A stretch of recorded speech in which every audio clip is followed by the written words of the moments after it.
በካሊፎርኒያ የወርቅ ጥድፊያ ብዙዎች ባለሀብት መሆን ችለዋል። አብዛኞቹን ግዛቱን ለቆ ከመውጣት ይልቅ እዛው ቢዝነሳቸውን ማቋቋም ይጀምራሉ። በዚህም የካሊፎርኒያ ኢኮኖሚ በከፍተኛ ሁኔታ ያድጋል፣ የህዝብ ቁጥሯም ይጨምራል። ያንም የአሜሪካ መንግስት የአሜሪካ አንድ ስቴት እንድትሆን ያደርጓታል። ይህም የአሜሪካን የኢንዱስትሪ ልማት ያሳድገዋል። አዳዲስ ፈጠራዎች እንደ ቴሌግራፍና ልብስ መስፊያ ማሽኖች ይመረታሉ። የደቡቡ ክፍል ግን በዋናነት ግብርና ላይ ትኩረት ስላደረጉ በባሪያዎች ጥገኛ ይሆናሉ። በዚህም ጊዜ ስቴቶች ከፌዴራል መንግስት በላይ መብት እንደሚገባቸው ይናገራል። ይህም ከሰሜኑ ክፍል ጋር ከባድ ውጥረቶችን ይፈጥራል። በዚህም ጊዜ የባርነት ስርዓትን የሚቃወም የሪፐብሊካኖች ፓርቲ ይመሰረታል። ከዚህም ፓርቲ አብርሃም ሊንከን የአሜሪካ ፕሬዝዳንት ሆኖ ይመረጣል። ያንም የባርነት ስርዓቱን ለማስቆም መንቀሳቀስ ይጀምራል። ይህም ነገር የደቡቦቹን ስቴቶች ያሰጋቸው ይጀምራል። ያኔም ስቴቶቹ ከሳውዝ ካሮላይና በመጀመር አንድ በአንድ ከህብረቱ መገንጠል ይጀምራል። በ10 ወር ውስጥም ብቻ 10 በላይ የሚሆኑ ስቴቶች በመገንጠል የራሳቸውን መንግስት ይመሰርታሉ። የራሳቸውንም ፕሬዝዳንት ይመርጣሉ። ይህም አሜሪካ የእርስ በርስ ጦርነት ውስጥ እንድትገባ ያደርጋታል። ጦርነቱም ከተጀመረ በኋላ የሰሜኑ ክፍል በነበራቸው የኢንዱስትሪና የመሳሪያ ማምረት የበላይነት ደቡቦቹን ማሸነፍ ይችላሉ። በዚህም ጊዜ አብርሃም ሊንከን ባሪያዎችን ነጻ የማውጣት አዋጅ በማወጅ ሁሉም ባሪያዎች ነጻ እንዲወጡ ይደረጋል። በዚህ ጦርነት ከ700 ሺህ በላይ ወታደር የሞተ ሲሆን ይህም በአሜሪካ ታሪክ አስከፊ ጦርነት ይሆናል። የደቡቦቹ ስቴቶች ዳግም ወደ ህብረቱ ይመለሳሉ። አፍሪካውያንም ነጻ ከወጡ በኋላ የዜግነት መብት ይሰጣቸዋል። በመቀጠልም ለምርጫ ድምፅ እንዲኖራቸው ይደረጋል። የደቡቦቹም ስቴቶች ከጦርነቱ በኋላ ዳግም እንዲገነቡ ይደረጋል። ነገር ግን ለአፍሪካውያን የተሰጣቸው መብቶች ስላላስደሰቷቸው በዘረኝነት የተሞላ ግፍ መፈጸም ይጀምራል። የተሰጣቸውንም መብቶች መገደብ ይጀምራል። ከዚህም በተጨማሪ ጥቁር ህዝቦችን ማግለልና መለየት ይጀምራል። በሌላም በኩል የአሜሪካ ቀደምት ነዋሪዎች ላይ የሚደረገው በደልና ከግዛት ማባረር እስካሁን አልቆመም። የራሳቸው ማህበረሰብና ግዛቶች ስላሏቸው እንደ አፍሪካውያን ከአሜሪካ ህዝቦች ጋር አልተዋሃዱ። የአሜሪካ መንግስት የሚኖሩበትን ግዛቶች ስለሚፈልጉት ነዋሪዎችን ማባረር ይቀጥላሉ። ከጦርነቱ በኋላ የደቡቡ ክፍል አሁንም ግብርና ላይ ቢሰማሩ ያሰሯቸው የነበሩት ባሪያዎች ነጻ በማውጣታቸው አንዳንድ አካባቢዎች ላይ ወደ ኢንዱስትሪ መለወጥ ይጀምራል። በሰሜኑ በኩል ግን ከጦርነቱ በኋላ ምንም አይነት ጉዳት ስላልደረሰባቸው ኢኮኖሚያቸው በከፍተኛ ሁኔታ ማደግ ይጀምራል። ይህም ወቅት የሁለተኛው የኢንዱስትሪ ሪቮሉሽን ጊዜ ስለነበር ኢንዱስትሪዎች መስፋፋት ይጀምራል። ከአውሮፓም ብዙ ሰዎች ለስራ መምጣት ይጀምራል። በዚህ ጊዜ በፋብሪካዎች መበራከት ምክንያት ሁሉም የማህበረሰቡ ክፍሎች ሴቶችና ህጻናትንም ጨምሮ ወደ ስራ መሰማራት ይጀምራል። የዛም ሀገር የስራ ሁኔታ ወደ ደሞዝ ስርዓት ይቀየራል። ይህም ጊዜ የአሜሪካ ካፒታሊዝምነት በከፍተኛ ሁኔታ የጎላበት ወቅት ሆኗል። ይህም ወቅት እንደነ ቶማስ ኤዲሰን እና ኒኮላስ ቴስላ ብቅ ያሉበት ስለነበር የኤሌክትሪክ ኃይል በየአካባቢው መሰራጨት ይጀምራል። በተጨማሪም እንደ ስልክና ማተሚያ ማሽኖች የተገኙበት ጊዜ ነበር። አንዳንድ አካባቢዎችም ላይ ወደ ነዳጅ ኃይል መጠቀም ይለወጣል። ይህም ነገር ከአሜሪካ ባሻገር ዓለም ላይ ትልቅ ለውጥ አምጥቷል። በተጨማሪም አሜሪካ ከሩሲያ አላስካን ትገዛታለች። ከጊዜም በኋላ የተለያዩ ንጥረ ነገሮችን ከዛ አካባቢ ማውጣት ይችላል። ነገር ግን የኢንዱስትሪ ባለቤቶችና ባለሀብቶች ሰራተኞቹን እላፊ ሰዓት በማሰራትና ከፍተኛ የጉልበት ጫና እንዲያደርባቸው ያደርጋል። ይህም ነገር ህዝቡን ማስቆጣት ይጀምራል። እንደነ ኒውዮርክና ቺካጎ ያሉ ከተማዎች በከፍተኛ ሁኔታ ማደግ ይጀምራል። ስልክና ማብራት በየቤቱ እንዲሁም በየመንገዱ ይሰራጫል። የባቡር ሀዲድ መንገዶችም የተለያዩ አካባቢዎች ላይ ይዘረጋል። እንደነ ካሊፎርኒያ የመሳሰሉ ግዛቶችም ላይ ነዳጅ መገኘቱ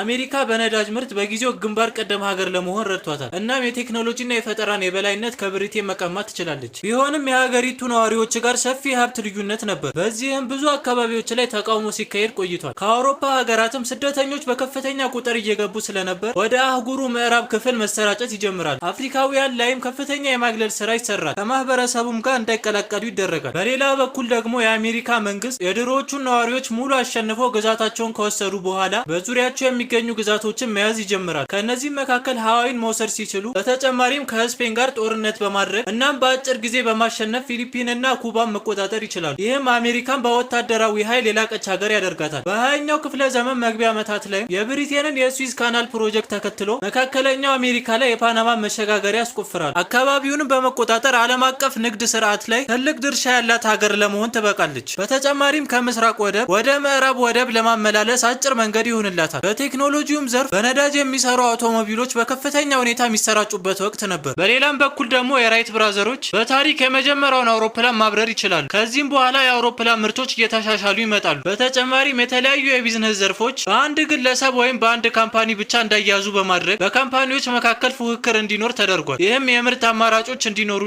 የዋጋ ግሽበት እንዲቀንስ አድርጓል። በተጨማሪም ሰራተኞች ላይ የሚደረገውን ጫናን በአዳዲስ ህጎች ለመቀነስ ተሞክሯል። ጥቁር አሜሪካውያን በደቡብ ክፍል በደረሰባቸው ጭቆና ምክንያት ወደ ሰሜን መሰደድ ይጀምራሉ። ነገር ግን በዚህ መሃል አውሮፓ ላይ የአንደኛው ዓለም ጦርነት ይጀምራል። በዚህ ጊዜ አሜሪካ ጦርነቱ ላይ ባትሳተፍም ፈረንሳይና ብሪቴንን ስትረዳቸው ቆይታለች። በዚህም ምክንያት መሳሪያዎችን በከፍተኛ መጠን በማምረት እንዲሁም የተለያዩ ቁሳቁሶችን እና ምግቦችን ለአላይዶች መሸጥ ይጀምራል። የማዕት ገንዘብም ያበድሯቸዋል። ነገር ግን በጦርነቱ ወቅት ጀርመን ወደ አውሮፓ የሚመጡ የአሜሪካ መርከቦችን ደጋግማ መምታት ትጀምራለች። ለሜክሲኮም አሜሪካን እንድታጠቃ ትነግራታለች። ያኔም አሜሪካ ለአላይዶች በመወገን ጦርነቱ ላይ ትቀላቀላለች። በዚህም ወቅት አላይድ ሀገራት ጦርነቱን ማሸነፍ ይችላሉ። ጦርነቱም ሲያበቃ በሰላም ስምምነቱ ላይ የነበራት ድርሻ ትልቅ ነበር። ጦርነቱ ከተጠናቀቀ በኋላ የአውሮፓ ሀገራት ውድመት ውስጥ ነበሩ። ኢኮኖሚያቸውም ሆነ የጦር ኃይላቸው ከፍተኛ ኪሳራ ላይ ነበር። በዚህም ምክንያት አሜሪካ የዓለም ኢኮኖሚ መሪ ሀገር ትሆናለች። የአሜሪካም ዶላር ጠንካራ ከረንሲ ይሆናል። ከጦርነቱም በኋላ ኢንዱስትሪዎች መስፋፋት ይቀጥላል። ሬዲዮችና ተንቀሳቃሽ ምስሎች ታዋቂ መዝናኛዎች ይሆናሉ። አሜሪካ ከጦርነቱ በኋላ ከውጭ ሀገራት ጉዳይ ይልቅ የሀገር ውስጥ ጉዳይ ላይ ትኩረት ማድረግ ትጀምራለች። በዚህም ምክንያት አዲስ በተመሰረተው ሊግ ኦፍ ኔሽንስ ላይ አባል አልነበረች። ከውጭ የሚመጡ ስደተኞችም ላይ ገደብ መጣል ትጀምራለች። በዚህም ወቅት ትልልቅ ለውጦች ታይተዋል። ለሴቶች የመምረጥ መብትን በስተመጨረሻ ይሰጣቸዋል። በሌላ በኩል የተለያዩ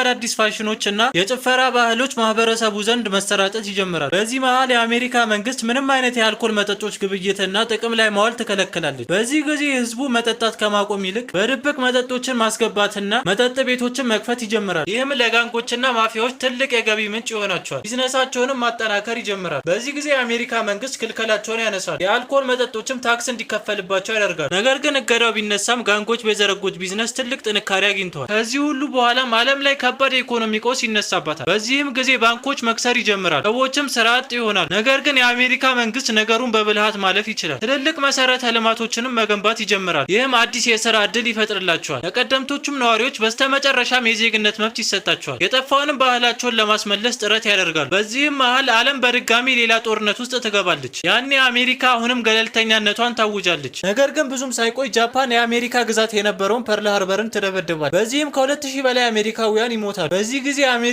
ጦርነቱን ለመቀላቀል ትገደዳለች። ኢንዱስትሪዎችም ወደ መሳሪያ ማምረቻ ይለወጣሉ። ሚሊዮኖችም ወደ ጦር ግንባር ይላካሉ። የተለያዩ አዳዲስ አይነት የጦር መሳሪያዎች ይመረታሉ። ወንድ ወታደሮች ለጦርነት በሄዱበት ወቅት ኢንዱስትሪዎች ላይ ሴቶች በእነሱ ምትክ እንዲሰሩ ይደረጋል። የጦርነቱ የመጨረሻ ዓመታት ላይም አሜሪካ አቶሚክ ቦምብ ለማበልጸግ የማንሃተን ፕሮጀክት ትጀምራለች። ፕሮጀክቱን በኦፕንሃይመር እና በሌሎች ታዋቂ ሳይንቲስቶች ሲሰራ ቆይቶ በስተመጨረሻም ከብዙ ጥናቶችና ልፋት በኋላ የመጀመሪያውን ሙከራ ያሳካሉ። የመጀመሪያውንም ቦምብ በርሊን ላይ የመጣል ሀሳብ ነበራቸው። ነገር ግን ጀርመን ከዛ በፊት በመሸነፏና እጅ በመስጠቷ ምክንያት ብቻዋን በቀረችው ጃፓን ሂሮሺማ ከተማ ላይ የመጀመሪያውን ቦምብ ትጥላለች። ከ3 ቀናትም በኋላ በድጋሜ ናጋሳኪ ከተማ ላይ ትጥላለች። ያኔም ጃፓን እጇን ለመስጠት ትገደዳለች። በዚህም ጊዜ ዓለም አሜሪካ በእጇ የገባውን መሳሪያ አውዳሚነት ይመለከታል። ያኔም አሜሪካ የዓለም ሀያል ሀገር ለመባል ትበቃለች። ቢሆንም ከእሷ ጋር ለአንድ ወገን ሆኖ ሲዋጉ የነበሩት ሶቪየቶች እንደ ሌሎች ሀገራት ለአሜሪካ ለማጎንበስ ፈቃደኛ አልነበሩ። እነሱም የራሳቸውን የአቶሚክ ቦምብ ማበልጸጊያ ፕሮጀክት ይጀምራል። ይህም የዓለምን የሀያልነት ማዕረግ ወደ 2 ጠረፎች ይከፍለዋል። እነዚህም ጠረፎች ቀጥታ ማይፋለሙበትን ነገር ግን ሌሎችም ያፋለሙበትን ጦርነት ይጀምራል። ይህም ጦርነት ቀዝቃዛ ስለነበር ቀዝቃዛው ጦርነት ተብሎ ተሰይሟል።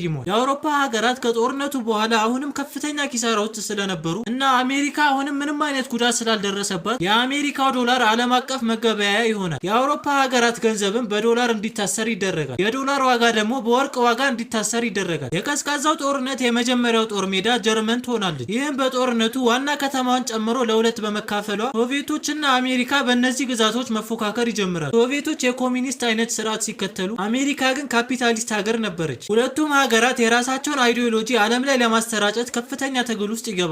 ሶቪየቶች በስተመጨረሻም አቶሚክ ቦምብ በእጃቸው ያስገባሉ። ይህም ሁለቱን ሀገራት ተቀራራቢ ኃይሎች ያደርጋቸዋል። በዚህም ጊዜ የዓለም ሀገራት አዲስ ጦርነት እንዳይነሳ ስጋት ውስጥ ይገባል። ከዚህም በተጨማሪ ከባባድ መሳሪያዎችን የማምረት ፉክክር ውስጥ ገብተዋል። ከነዚህም መካከል አህጉር ተሻጋሪ ሚሳኤሎችና በኒኩሌር መሳሪያ የታጠቁ ሰብማሪኖች ነበሩበት። እንዲሁም የራዳር ቴክኖሎጂ የተጠናከረበት ወቅት ነበር። ወደ አሜሪካ ስንመለስ ይህ ጊዜ ቴሌቪዥኖች በየቤቱ የተሰራጩበት ወቅት ስለነበር የመንግስት ፕሮፓጋንዳዎች በየቤቱ መግባት ይጀምራል። በተጨማሪም የተለያዩ መዝናኛዎች፣ ፊልሞችና ሙዚቃዎች ይስፋፋሉ። በእነዚህም ዘርፎች ብዙ ታዋቂ ሰዎች ብቅ ማለት ይጀምራል። ሀገሪቷ ላይ የፋስት ፉድ ምግብ ቤቶች አዲስ ፋሽን ይሆናል። በሌላ በኩል እንደነ ማርቲን ሉተር ኪንግ ያሉ የጥቁር ህዝቦች መብት ተሟጋቾች መንግስት ላይ ጫና ማድረግ ይጀምራል። ጥቁሮችና ነጮችን የመለያየት ህግም መነሳት ይጀምራል። በስተመጨረሻም እኩል መብት እንዲኖራቸው ይደረጋል። ከሶቪየቶች ጋር በነበረው ፉክክር ከጦር መሳሪያ ባሻገር ሶቪየቶች በታሪክ የመጀመሪያውን አርቲፊሻል ሳተላይት ወደ ጠፈር በመላክ ዓለምን ያስደነግጣል። ያኔ አሜሪካ ገና ነገሩን ሳታገናዘብ ሶቪየቶች በድጋሚ በታሪክ የመጀመሪያውን ሰው ወደ ጠፈር መላክ ይችላል። ያኔም አሜሪካ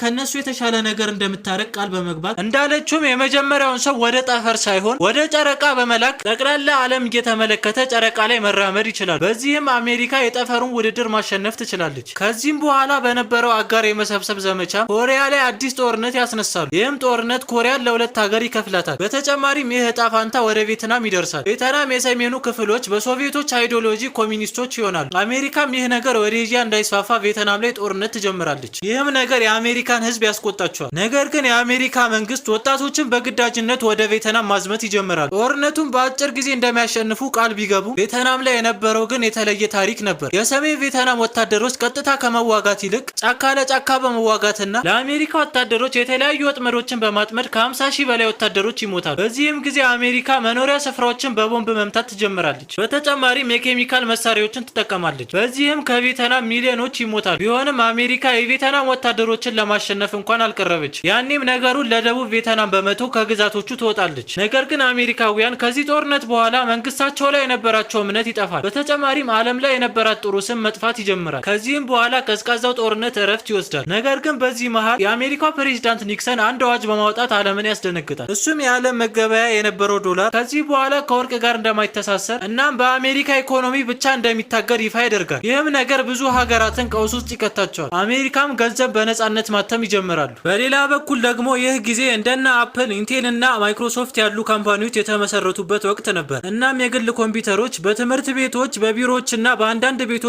ላይ ይሰራጫሉ። ዓለምን ለ40 ዓመት ስጋት ውስጥ ከቶ የነበረው ቀዝቃዛው ጦርነት በስተመጨረሻም በሶቪየት ህብረት መውደም ይቋጫል። አሜሪካም የጦርነቱ አሸናፊ ትሆናለች። ያኔም ለሁለት ተካፍሎ የነበረው የሀያልነት ማዕረግ ወደ አሜሪካ ይሄዳል። ከዚህም በኋላ ቴክኖሎጂዎች ማህበረሰቡ ዘንድ በስፋት ይቀላቀላል። ተንቀሳቃሽ ስልኮችም ለዓለም ይታወቃሉ። ኢንተርኔትና ዓለም አቀፍ ድረ ገጾች ለመጀመሪያ ጊዜ ይታወቃሉ። ይህንንም ተከትሎ እንደነ ጎግል ያሉ ካምፓኒዎች ይመሰረታሉ። እነዚህም የቴክኖሎጂ ካምፓኒዎች የካሊፎርኒያውን ሲሊከን ቫሊ እንዲመሰረት ምክንያት ይሆናሉ። ይህም የአሜሪካ ዋነኛ የገቢ ምንጭ ያደርገዋል። በ21ኛው ክፍለ ዘመን መግቢያ ላይ ማስደንጋጭ ክስተት ይፈጠራል። አጥፍቶ ጠፊ ቡድኖች አውሮፕላኖችን በመጥለፍ ኒውዮርክ ላይ በሚገኙት መንታ ህንፃዎች በማጋጨት እንዲወድሙ ያደርጋሉ። በዚህም ጊዜ ከ3000 በላይ አሜሪካውያን ይሞታሉ። በወቅቱ ፕሬዝዳንት የነበረው ጆርጅ ቡሽ በመካከለኛው ምስራቅ አፍጋኒስታንና ኢራቅ ላይ ጦርነት ያውጃል። ይህም ከዚህ ነገር ጀርባ አሉበት በማለትና በሌላ ብዙ ምክንያቶች ነበር። ሀገራቶቹም ላይ ሰፊ ወረራ ታደርጋለች። ይህም ክስተት ዓለም ላይ ትልቅ ተጽዕኖ አሳድሯል።